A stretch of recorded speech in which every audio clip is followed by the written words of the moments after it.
Salam sejahtera kepada semua pelajar. Kali ini kita akan meneruskan matematik tingkatan 3 bab yang ke-9. Sebelum ini dalam video pembelajaran yang lepas kita sudah mempelajari bagaimana cara untuk menentukan sama ada garis lurus itu selari ataupun tidak.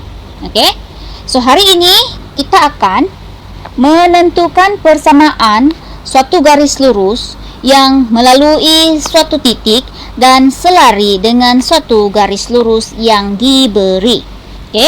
Sebelum ini kita sudah belajar bahawa jika ada dua garis lurus dan kedua-dua garis lurus itu selari, maka kecerunan kedua-dua garis lurus tersebut adalah sama. Kecerunan sama maksudnya dua garis lurus itu selari. Itu yang kita sudah belajar sebelum ini.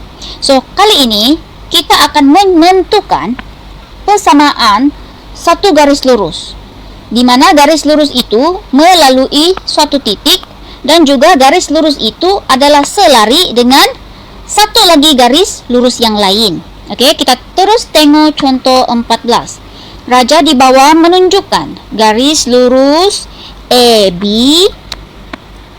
dengan persamaan Y sama dengan negatif 2X tambah 6.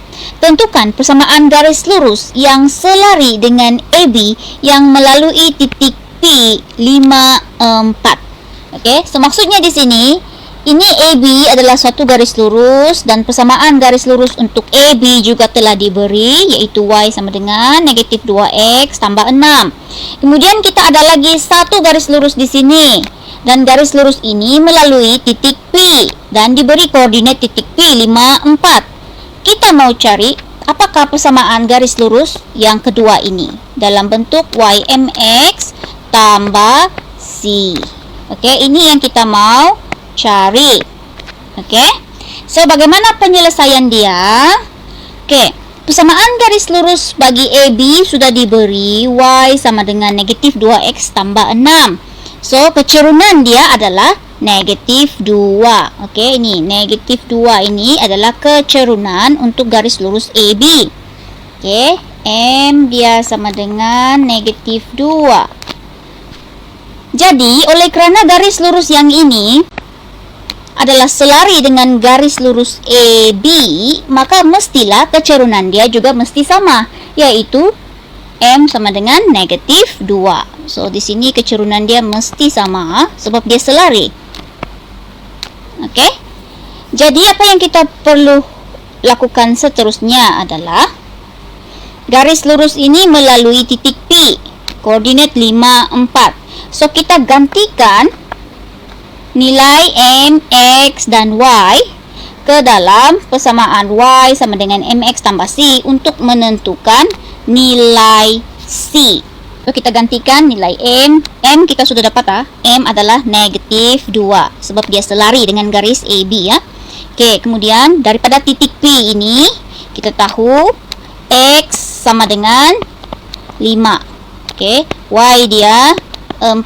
So M kita kecerunan negatif 2. So masukkan sahaja ini ke dalam Y MX tambah C untuk mencari nilai C. So di sini Y dia 4. M dia negatif 2, X dia 5, tambah C. Tambah C. So kita selesaikan. Sini 4, negatif 2 darab 5, negatif 10, tambah C. So kita mau cari nilai C. C adalah sama dengan 4 tambah 10, yaitu 14. So C kita sudah dapat, yaitu 14. So kita punya persamaan garis lurus adalah Y sama dengan M dia negatif 2, X tambah C dia 14. So tambah 14. Inilah kita punya persamaan garis lurus. Ini adalah persamaan garis lurus yang ini. Begitu cara dia. Sekiranya kita diberi satu persamaan yang selari, kemudian diberi satu titik, kita akan dapat cari persamaan garis lurus yang satu lagi itu. Contoh kedua, ini adalah contoh dari buku kerja. Diberi yang ini adalah P0 negatif 1.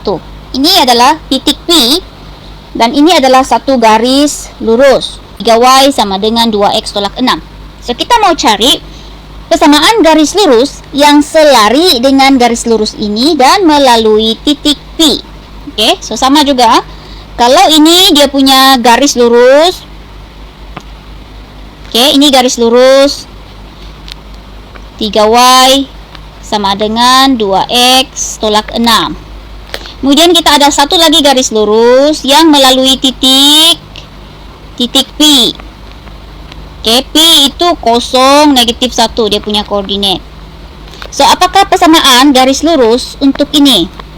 Garis lurus yang ini. Itu yang kita mau cari. Ini yang kita mau cari.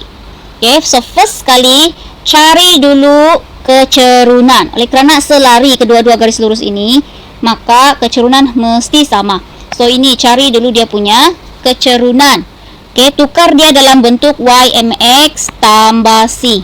Oke, di sini 3y sama dengan 2x tolak 6. Kamu tukar dia dalam bentuk y mx tambah c. Oke, jadi begini. Y sama dengan 2/3x tolak 2. So, di sini kita tahu kecerunan adalah 2/3. Oke, kecerunan 2/3. So, bila sudah tahu kecerunan 2/3, kita gunakan titik 0, negatif 1 dan juga kecerunan itu untuk digantikan dalam y mx tambah c. Cari nilai c. Oke, so di sini y kita ganti dengan nih, negatif 1. M kita sudah tahu ini M, kecerunan dia 2/3. X dia kita ganti dengan 0. Nih, 0. Tambah C. Oke. So, kita cari nilai C. Kita akan dapat C sama dengan negatif 1.